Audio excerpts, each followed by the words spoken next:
Donc on l'a vu, l'adolescence est une période de transition entre l'enfance et l'âge adulte, mais c'est une période qui est traversée par de nombreux changements d'ordre divers. Et on a vu avec la définition de l'adolescence que déjà celle-ci est complexe, puisque le début de l'adolescence a une définition biologique, c'est le début de la puberté, alors que la fin de l'adolescence a une définition sociale et elle correspond à l'acquisition d'une toute relative autonomie du jeune. C'est donc une transition biologique avec des changements physiques, des changements hormonaux, mais c'est aussi une transition sociale où l'adolescent va devoir naviguer dans des relations sociales qui vont se complexifier.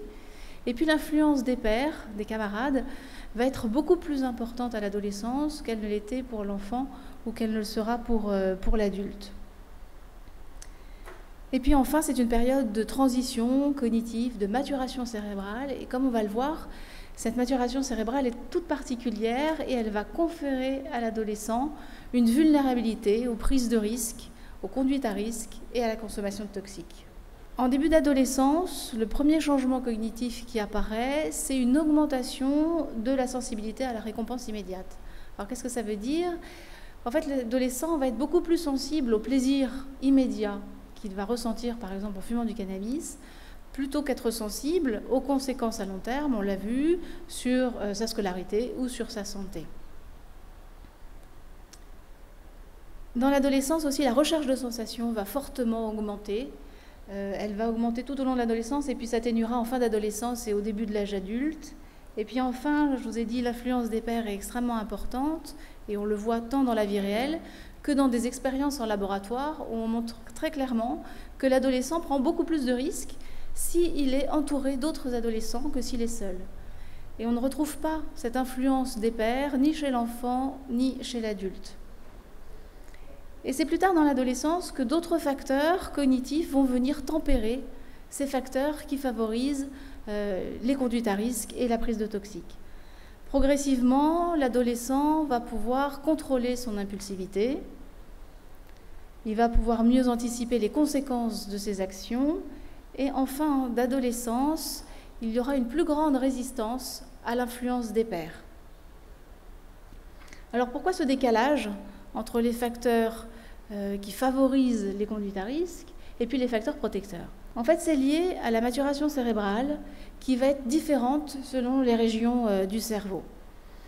On va voir une vidéo en fait, qui est constituée d'IRM d'une centaine d'enfants qui ont été scannés par une IRM tous les 2 ans, de l'âge de 4 ans à l'âge de 20 ans. Et vous allez voir, là vous avez vu, la progression de cette maturation cérébrale qui correspond en fait à des modifications de l'épaisseur corticale. On le voit progresser d'arrière en avant et les régions frontales maturent en dernier autour de l'âge de 20 ans. Et plus précisément, ce sont d'abord les régions du système limbique, des régions qui sont impliquées dans les émotions, qui vont maturer très vite à l'adolescence. C'est cette courbe que l'on voit en rouge. Et en particulier la dopamine, qui est un neurotransmetteur qui est impliqué dans les systèmes de plaisir, de récompense et de recherche de sensations, qui va augmenter fortement au début d'adolescence. Alors qu'on l'a vu dans le film, les régions frontales vont maturer beaucoup plus lentement, beaucoup plus progressivement. Donc on voit qu'à l'adolescence, on a une période de vulnérabilité toute particulière à la prise de risque, aux conduites à risque et à la prise de toxiques. Pourtant, tous les adolescents ne vont pas être égaux face au risque de développer une dépendance. Ils vont tous avoir une augmentation de tentation de consommer des toxiques, mais seulement certains vont développer une dépendance. On sait par des modèles animaux que ce sont chez les animaux chez lesquels on a un des effets neurobiologiques les plus importants lors de la prise de toxiques qu'une dépendance va se développer. Alors que chez les animaux pour lesquels les effets neurobiologiques des substances sont moins importants, à ce moment-là, il y a moins de dépendance qui se crée. Des facteurs génétiques, clairement, jouent un rôle, mais aussi des facteurs acquis comme la survenue de stress précoce ou de stress à l'adolescence, qui là confèrent une vulnérabilité pour la transformation de la consommation vers l'abus et la dépendance. Et puis bien sûr, il est très important de repérer derrière une attitude provocatrice de l'adolescent, derrière une toxicomanie, l'émergence de troubles psychiatriques, comme on l'a dit, que ce soit des troubles affectifs, des troubles anxieux ou l'émergence d'une schizophrénie. Bien sûr, il va y avoir aussi des facteurs qui sont liés à la substance. On sait que toutes les substances n'ont pas le même pouvoir addictogène, ça c'est bien connu. Et puis enfin, des facteurs liés à l'environnement. La disponibilité des substances joue un rôle primordial, mais aussi l'environnement social. Si on a vu l'influence des pairs de l'adolescent, si autour de lui, ce qui est valorisé comme prise de risque, c'est des conduites à risque, c'est la prise de toxiques, ça va jouer un rôle, alors qu'aussi au contraire, la prise de risque qui est valorisée, c'est par exemple des défis sportifs, des défis musicaux ou des défis académiques. Bien sûr, ça jouera sur le passage à la toxicomanie de l'adolescent. Pour vous illustrer un petit peu les relations complexes entre l'environnement et la génétique, je voudrais vous présenter cette étude qui a été réalisée dans notre service à l'hôpital Sainte-Anne. 3807 étudiants, ce ne sont pas des patients, ce sont des étudiants français qui ont été interrogés quant à leur consommation de cannabis. En particulier, on les a interrogés sur la première consommation de cannabis. Alors, 44% de ces étudiants avaient déjà consommé et l'âge moyen d'initiation était autour de 16 ans.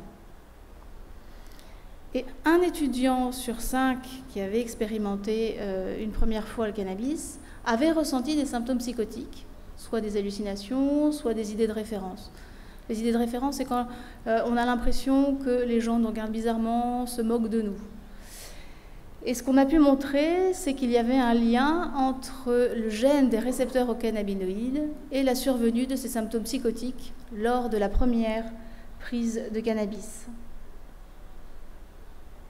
Et puis pour terminer, comme on l'a vu, la maturation cérébrale particulière de l'adolescence crée une vulnérabilité à la consommation de toxiques. À l'inverse, la prise de toxiques, et maintenant c'est bien démontré, va influer sur la maturation cérébrale à l'adolescence. Je vous présente cette étude parce qu'elle a fait beaucoup de bruit il y a 2 ans lorsqu'elle a été publiée. Il s'agit d'une cohorte de 1000 sujets, un peu plus de 1000 sujets, qui ont été suivis de la naissance jusqu'à l'âge de 38 ans. Et clairement, les auteurs ont montré que la consommation chronique de cannabis diminuait le quotient intellectuel, le QI, c'est pas négligeable, d'environ 10 points. Et la bonne nouvelle, c'est que si on se sevrait de cannabis, on pouvait récupérer, à condition d'avoir commencé le cannabis après l'âge de 18 ans. Si le cannabis avait été démarré avant 18 ans, à ce moment-là, même un sevrage prolongé ne permettait pas de récupérer ce déficit cognitif. Voilà un petit peu les interactions complexes que l'on trouve à l'adolescence entre la maturation cérébrale, la maturation biologique, mais aussi les interactions avec l'environnement et avec la société. Je vous remercie de votre attention.